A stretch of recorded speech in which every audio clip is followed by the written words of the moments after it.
بسم اللہ الرحمن الرحیم. خاتون حضرات، میں ہوں اختر عباس اور آپ سب کو السلام علیکم. فرحت نے کہا کہ سر بہت کم مرد ہوتے ہیں جو خوبصورت بیوی کا شوہر ہونے پر فخر محسوس کریں.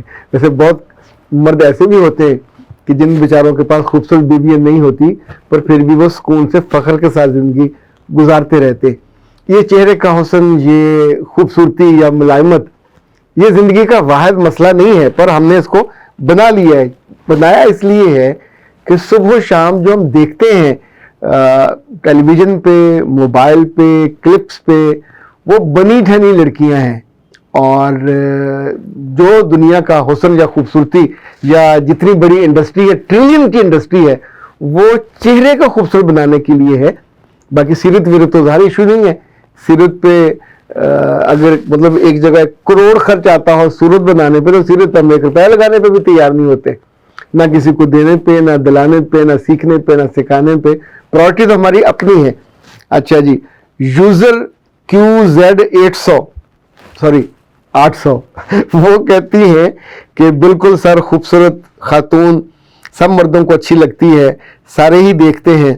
پاکستانی معاشرہ اتنا بولڈ نہیں ہے جتنے امریکی ہیں، اور امریکی بھی دیکھتے ہیں. اچھا یاد رکھیے گا، امریکی معاشرے میں عورت کو دیکھنا تھوڑا اور طرح کا ہے، پر یہ بھی مرد مڑ مڑ کے نہیں دیکھتے. یہ بہت ہی لوفروں والی بات ہے، یہ بہت ہی نیچ درجے کی بات ہے. اگر وہاں آپ کلیگ ہیں اور وہ لڑکیاں یا وہ جو انڈسٹری ہے اس نے ان عورتوں کو یہ سکھایا ہے کہ مرد کی توجہ لینی ہے تو کم لباس پہنو. پہلے انہوں نے بازو سے لباس اڑا، پھر ان کی ناف سے لباس اڑا، پھر آلموسٹ تھوڑے چیتھڑے رہ گئے. مرد سردیوں میں سوٹ پہن رہا ہوتا ہے اور عورت سوٹ نہیں پہن رہی ہوتی، وہ ٹانگیں ننگی لے کے پھر رہی ہوتی ہے. تو چونکہ اس کو لبھانا ہے، اٹریکٹ کرنا ہے، تو وہاں کی بولڈنس اور طرح کی ہے. پاکستان کی بولڈنس جو ہے یہ تھوڑی مجھے کبھی کبھی لگتا ہے فرسٹریشن کی ماری ہوئی ہے، یہ بد نظری کی ماری ہوئی ہے.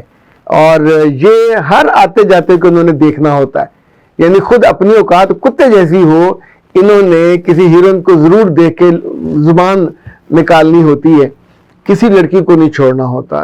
پاس سے گزرتی ہوئی محلے کی ہو، خاندان کی ہو، نتیجتاً بد نظری، بد کرداری پہ منتج ہوتی ہے. تو دونوں میں بڑا فرق ہے. جو ہمارے پاکستانی باہر جا کے بعض دفعہ بڑے بے عزت ہوتے ہیں، یہ ایشین خاص طور پہ، یہ چونکہ ان کو ٹریننگ نہیں دی جاتی کہ عورتوں کو براہ راست نہیں دیکھنا، اور جس کے ساتھ تعلق اس کو آپ دیکھ لیجئے، لیکن باقیوں کو مڑ مڑ کے آپ دیکھو گے، اسٹیئر کرو گے، ان کے اگر جسم پہ کسی حصے پہ کپڑے نہیں ہیں ان کو دیکھو گے، تو وہاں تو سب مائنڈ کرتے ہیں. اور یہ بہت ہی نچلے درجے کی ایک مین اور انکلچرڈ بندہ وہ سمجھا جاتا ہے، اور اس کے بارے میں ناپسندیدگی اس پوری سوسائٹی میں بہت عام ہوتی ہے. لکی روز کہتی ہیں کہ ہاں سر، مرد بہت جیلس ہوتے ہیں خوبصورت عورت سے. ویسے اگر بائی دا وے جیلس ہوتے ہیں تو کوئی جیلس ہونے کے لیے تو بیاہ کے نہیں لے کے آتا. مردوں کو ان کی مائیں، ان کی بہنیں بہترین خوبصورت لڑکیاں بیاہ کے دیتی ہیں، تعریف کرنے کے لیے، تحسین کرنے کے لیے. ہاں کہیں کہیں مرد بہت ہی کوجا ہو تو ممکن ہے. وہ کہتی ہیں کہ اگر کوئی لڑکی بہت خوبصورت ہو تو اس کی زندگی دردناک ہو سکتی ہے، اور خوبصورت کے ساتھ اگر خوبصورت بھی ہو تو مشکل اور بڑھ سکتی ہے. یہ بات ٹھیک ہے، خوبصورت بھی ہو اور خوبصورت بھی ہو تو اس پہ آزمائش زیادہ آتی ہے، اور اس کا انعام بھی زیادہ ہوتا ہے، اس کی عزت بھی زیادہ ہوتی ہے. یہاں بعض دفعہ اس کو رونا پڑتا ہے، لیکن یہ یقین رکھیے گا، بیماری ہو یا مشکل ہو یا آپ کا دل دکھے، ان سب میں جب آپ صبر کرتے ہیں اور اپنے رب کا پکڑتے ہیں تو آپ کی زندگی میں خیر پڑتی ہے. اچھا جناب، السلام علیکم سر مجھے پاسٹ کا سب کچھ نہیں، اس کو پھر انشاءاللہ دیکھیں گے. اچھا جی، اب آتے فارمولا، سکسیس فارمولا شادی کا، اور اس پہ آپ اختر عباس کی مہر اختری لگا دیجئے اور دل میں اس کو جاگزین کر لیجئے. دل میں کہیں آپ کھدوا لیجئے. وہ جو ٹیٹو بنواتا ہے وہ نہ بنوائیے گا، کاغذ پہ لکھ کے اپنی ڈائری پہ لکھ لیجئے اور پھر اس کو یاد کر لیجئے. پھر یاد کر کے اپنی 2-4 دوستوں سے اس کو ڈسکس کیجئے.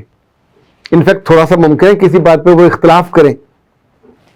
اختلاف کے نتیجے میں آپ اپنے اندر سے دلائل کو آنے دیجئے.